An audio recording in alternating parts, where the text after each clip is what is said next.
El presente trabajo tiene como objetivo analizar cada una de las teorías de distintos autores de la pedagogía, con el fin de conocer ciertas características de estas teorías, saber cómo podemos aplicarlo en la vida diaria y tener en cuenta su importancia en la vida futura profesional. Como primer punto tenemos a los teóricos de la educación nueva. En primera fila se encuentra Adolphe Ferriere, el cual fue un pedagogo suizo que contribuyó significativamente al desarrollo de la educación progresiva. Su teoría educativa se caracteriza por varios elementos clave que buscan humanizar y hacer más efectiva la educación integral del niño.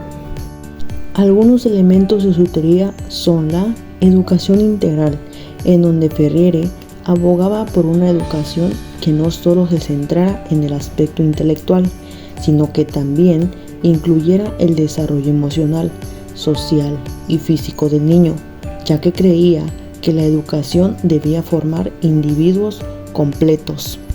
Otro elemento de este es el aprendizaje activo, el cual promovía un aprendizaje basado en la experiencia y en la actividad del alumno. Esto significa que los estudiantes deben participar activamente en su propio proceso de aprendizaje, explorando y descubriendo en lugar de recibir información de manera pasiva. Por otro lado, está la importancia del entorno. Aquí Ferriere subrayaba el papel del entorno en el aprendizaje, ya que consideraba que el contexto social y cultural influían significativamente en el desarrollo del niño, por lo que la educación debía adaptarse a las realidades de cada estudiante. Ahora bien, la aplicación de su teoría en la actualidad. La teoría de Ferriere sigue siendo relevante, ya que se centra en la dinámica de sistemas complejos, así como las interacciones entre sus componentes, dando lugar a comportamientos emergentes, teniendo así aplicaciones en la actualidad, como en la ecología y el medio ambiente, la economía, las redes sociales, la salud pública, las tecnologías y los sistemas informáticos, ofreciendo un marco para entender la complejidad del mundo actual. Por otra parte, están los aspectos más importantes, ya que Adolphe Ferriere fue conocido principalmente por su trabajo en el ámbito de la educación, así como también por su enfoque en la educación integral del niño, dando influencia en muchos enfoques educativos contemporáneos que valoran el aprendizaje activo, la colaboración y el desarrollo integral del estudiante. Otro de los autores de la educación nueva fue Célestin Freinet, el cual fue un pedagogo francés del siglo XX. Este autor abogaba por métodos que fomentaran la creatividad, la autonomía y la colaboración entre los alumnos. Su teoría educativa se caracteriza por tener como elemento clave el trabajo cooperativo, en donde se fomentaba el trabajo en grupo y la colaboración entre los estudiantes, promoviendo un ambiente donde se apoyaran mutuamente en su aprendizaje. También contaba con el aprendizaje a través de la experiencia, el cual Freinet creía que los estudiantes aprendían mejor a través de actividades prácticas y experiencias directas en lugar de solo recibir información de manera pasiva.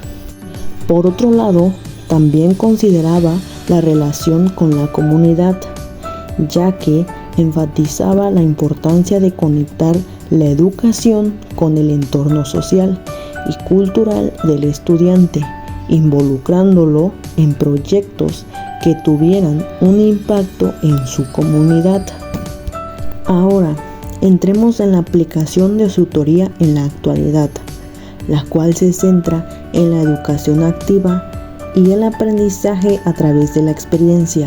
En la actualidad, su aplicación se puede observar en varias áreas, como en el aprendizaje basado en proyectos, el uso de materiales diversos, la educación emocional, la participación activa del estudiante, el entorno colaborativo y la educación al aire libre.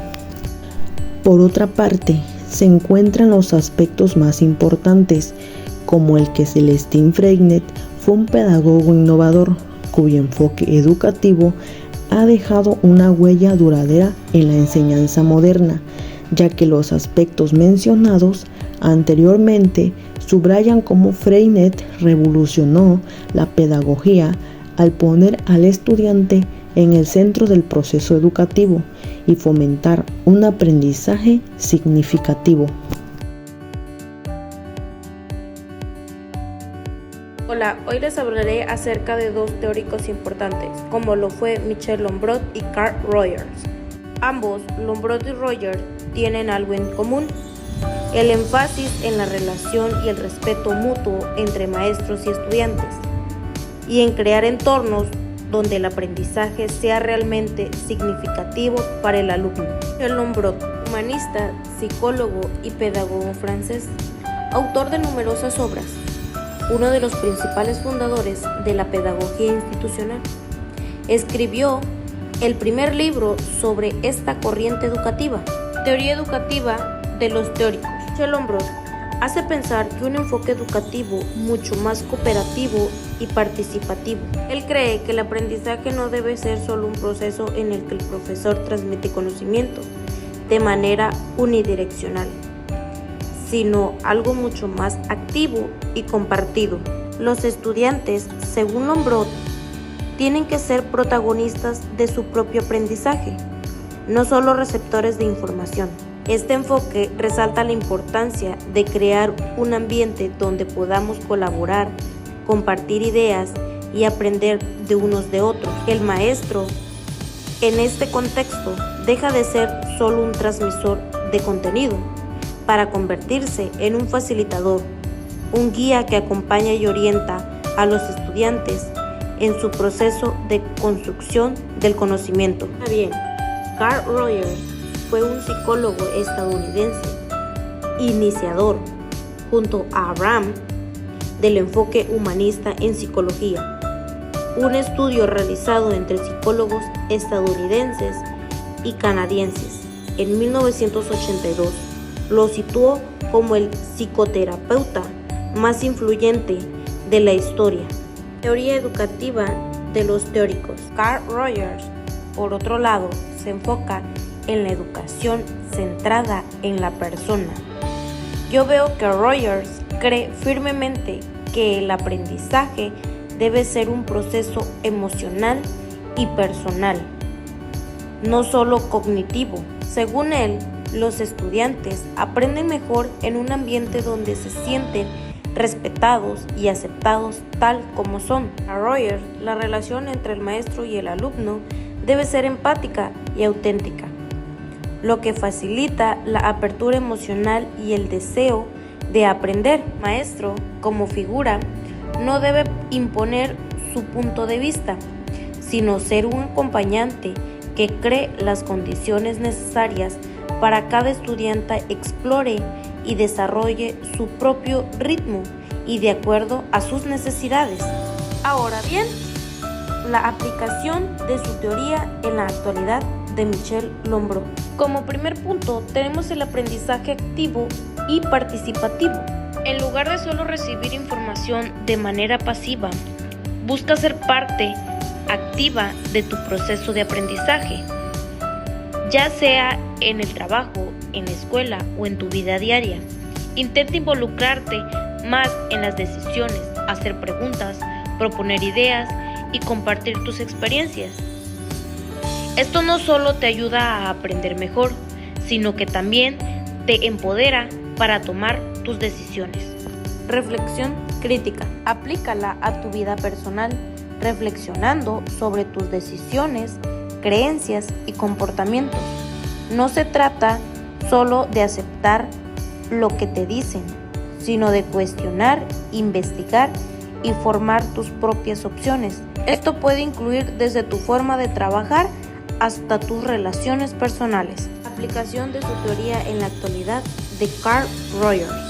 Terapia centrada en la persona.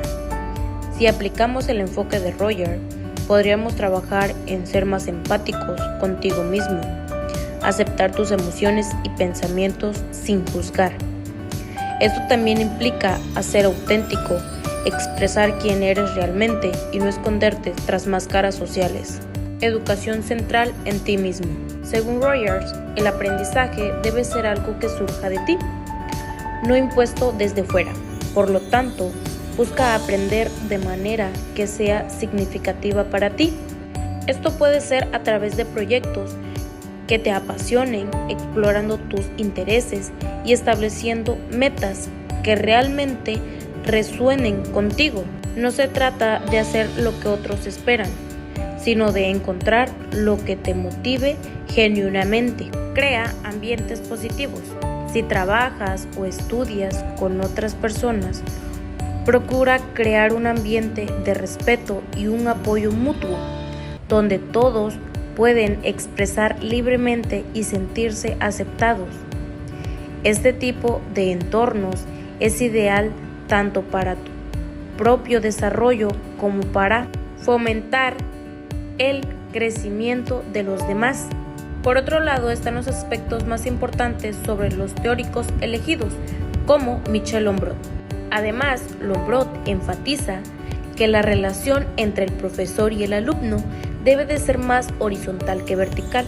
Esto significa que no se trata de un maestro que impone su conocimiento, sino un intercambio genuino donde se toman en cuenta las objeciones y el contexto de cada estudiante. Ahora, los aspectos más importantes sobre los teóricos elegidos, como Carl Rogers. El caso de Rogers me parece fascinante, cómo su teoría sobre la psicoterapia y el aprendizaje está basada en la empatía y el respeto. Finalmente, tanto Lombrot como Rogers destacan la importancia de la relación humana en el proceso de aprendizaje y crecimiento.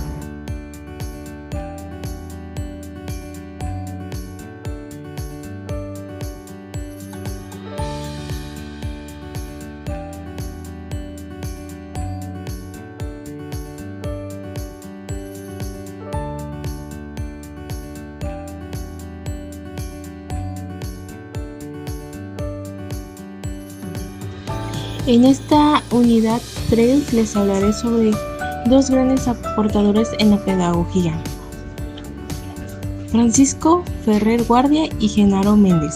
Son figuras destacadas en el ámbito de la pedagogía, especialmente en el contexto de la educación laica y libre. ¿Quién fue Ferrer Guardia?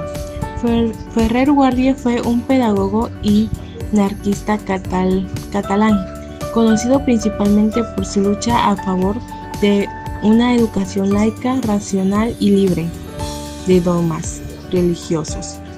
Su principal obra fue la creación de la Escuela Moderna en 1901 en Barcelona, un proyecto educativo que promovía un enfoque científico y secular.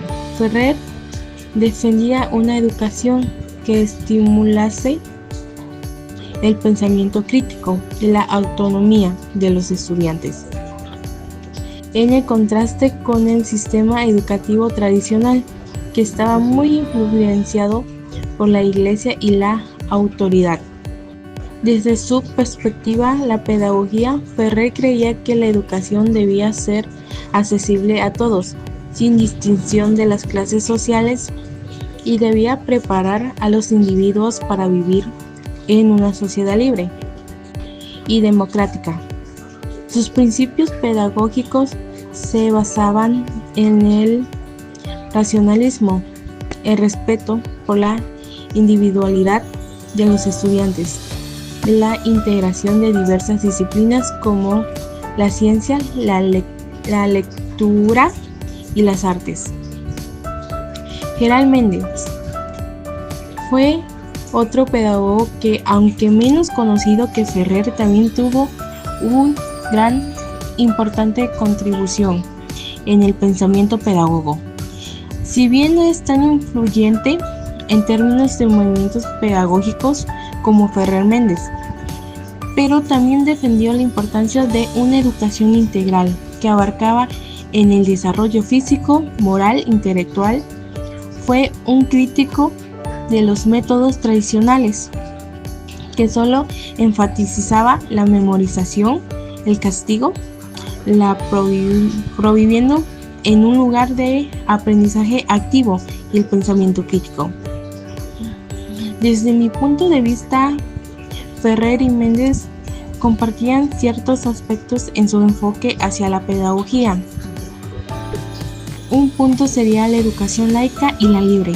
Tanto Ferrer como Méndez abogaron por un sistema educativo desvinculando de la Iglesia y la religión, considerando que la educación se debía estar orientada a la razón y no a la fe.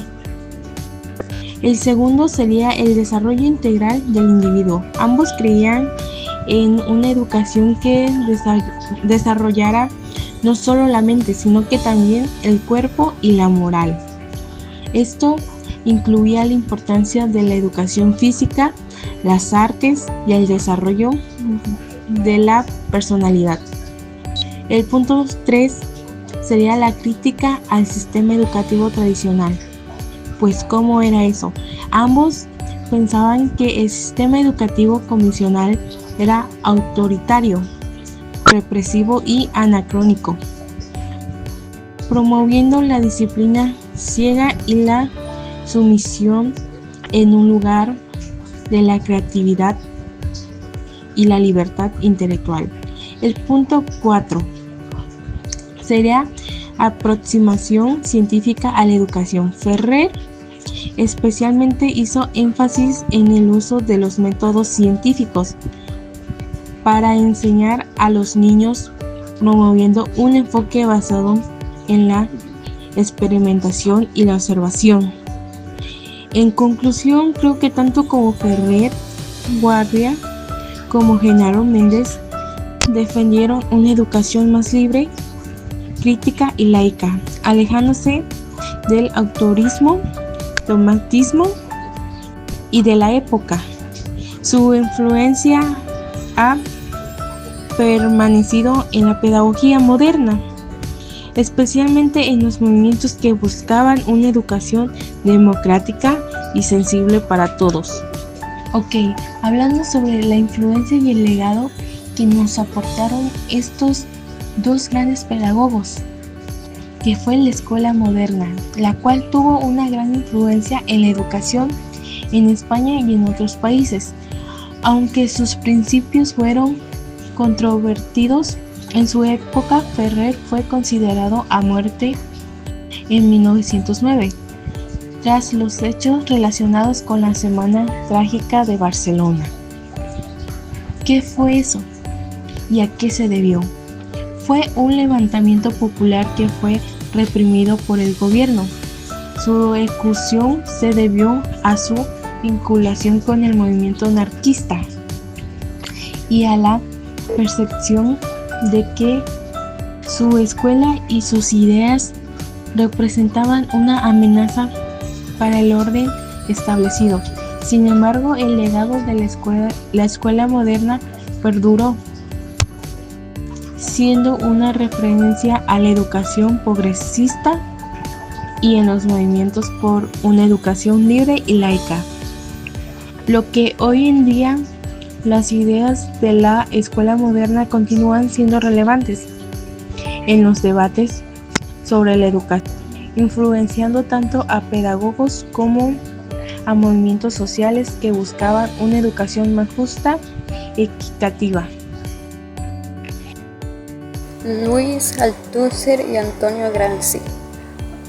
Louis Althusser y Antonio Gramsci son dos de los pensadores más influyentes en el campo de la teoría social, especialmente en lo que respecta a las relaciones entre ideologías, poder y educación.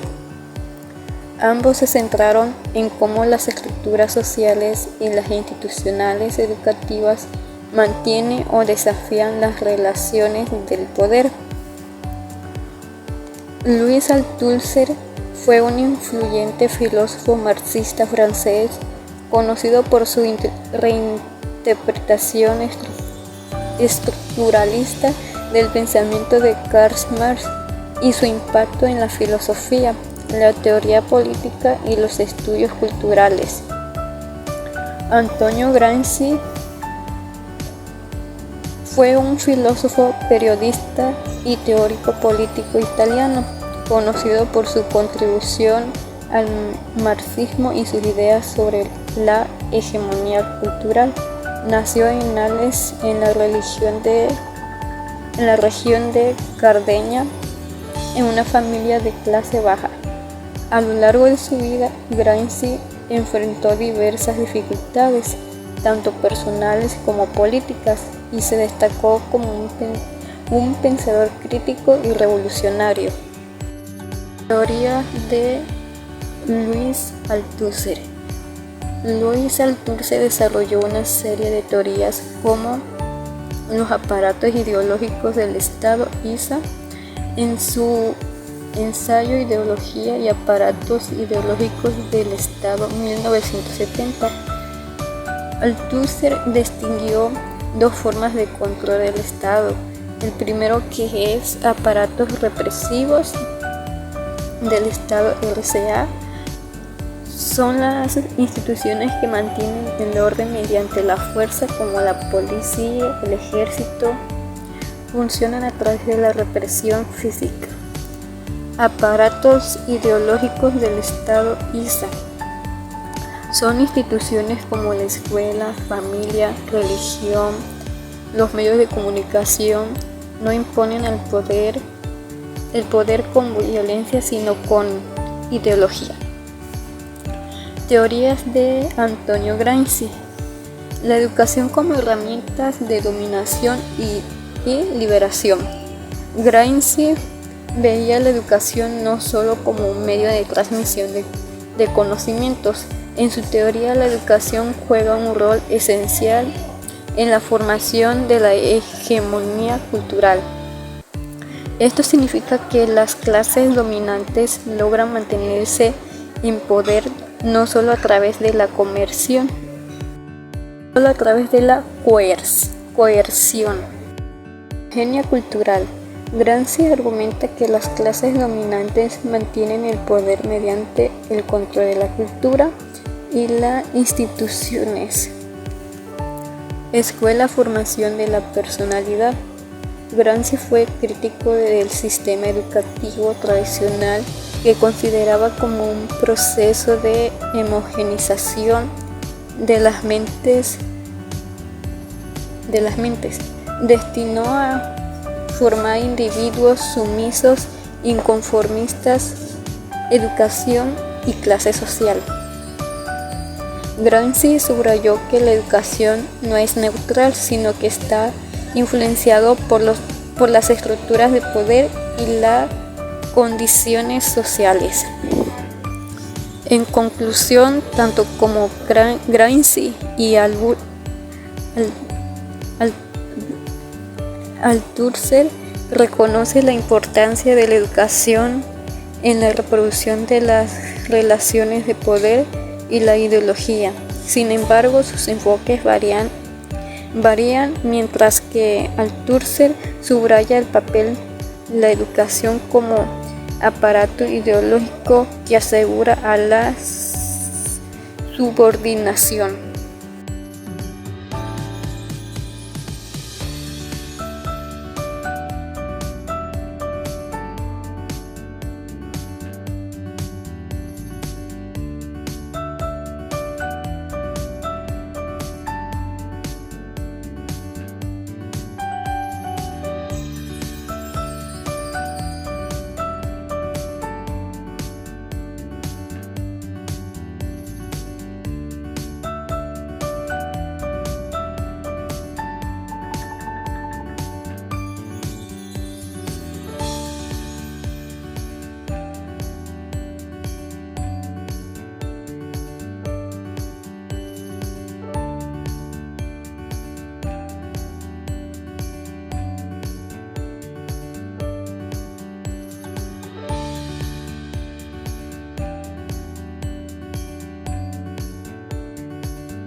Henry Wallum y Karl Marx. Teoría educativa de Henry Wallum. La teoría educativa de Henry Wallum se centra en la importancia del entorno social y la interacción en el desarrollo humano. Wallum sostiene que el desarrollo psicológico es un proceso dinámico y dialéctico que se produce a través de la interacción entre el individuo y su entorno. Wallum enfatiza la importancia del entorno social en el desarrollo humano, ya que proporciona las condiciones necesarias para el desarrollo psicológico. La interacción y la comunicación son fundamentales para el desarrollo humano, ya que permiten al individuo desarrollar su conciencia y su personalidad. Aplicación de su teoría en la actualidad. Sigue siendo relevante en la actualidad y se aplica en diversas áreas, como la educación, psicología y la sociología. En la educación, enfoque constructivista. La teoría de Wallum se centra en la importancia de la interacción social y la comunicación en el desarrollo humano, lo que se traduce en un enfoque constructivista en la educación. En la psicología, psicología social. La teoría de Wallum se centra en la importancia de la interacción social y la comunicación en el desarrollo humano, lo que se traduce en una psicología social que estudia la interacción social y su impacto en el comportamiento humano. En la sociología, sociología de la educación. La teoría de Wallum se centra en la importancia de la interacción social y la comunicación en el desarrollo humano, lo que se traduce en una sociología de la educación que estudia la educación como una institución social que moldea el desarrollo humano. Aspectos más importantes. Dos aspectos importantes de Henry Wallum son la importancia que otorga a la interacción social y la comunicación en el desarrollo humano, y su enfoque en la educación como un proceso de descubrimiento y aprendizaje activo que promueve la autonomía y la creatividad del individuo. ¿Cuál fue su contribución principal a la psicología? Su contribución principal fue la teoría del desarrollo psicológico, que enfatiza la importancia del entorno social y la interacción en el desarrollo humano. Teoría educativa de Karl Marx. Idea de que la educación debe ser una herramienta para la liberación de la clase trabajadora y la transformación de la sociedad capitalista. Marx argumenta que la educación debe ser accesible y gratuita para todos, y que debe enfatizar la importancia de la conciencia de clase y la lucha contra la explotación. La educación debe ser una forma de empoderar a los trabajadores y permitirles tomar control de sus propias vidas y de la sociedad en general. Aplicación de su teoría en la actualidad.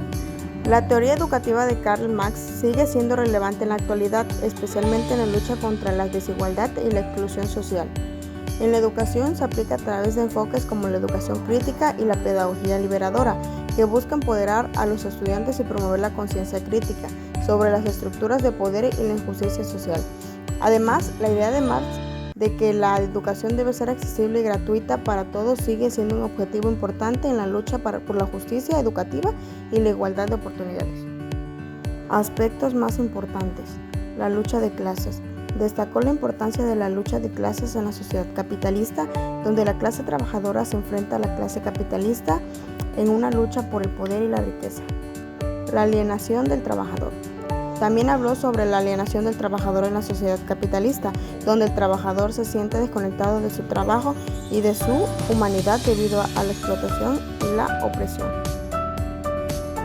La educación como herramienta de liberación. Creía que la educación podía ser una herramienta poderosa para la liberación de la clase trabajadora, permitiéndoles desarrollar la conciencia crítica y la capacidad para transformar la sociedad. Objetivo de Henry Wallum. Desarrollar una teoría del desarrollo psicológico que explicará cómo los seres humanos se desarrollan y evolucionan a lo largo de su vida. Se centró en la importancia del entorno social y la interacción en el desarrollo humano, y buscó demostrar que el desarrollo psicológico es un proceso dinámico y dialéctico que se produce a través de la interacción entre el individuo y su entorno. Objetivo de Karl Marx. Desarrollar una teoría crítica de la sociedad capitalista y proponer una alternativa revolucionaria para transformar la sociedad. Marx se centró en el análisis de la estructura económica y social de la sociedad capitalista y demostró que la explotación de la clase trabajadora por parte de la clase capitalista. También propuso la idea de que la historia es el resultado de la lucha de las clases entre la trabajadora y la clase capitalista.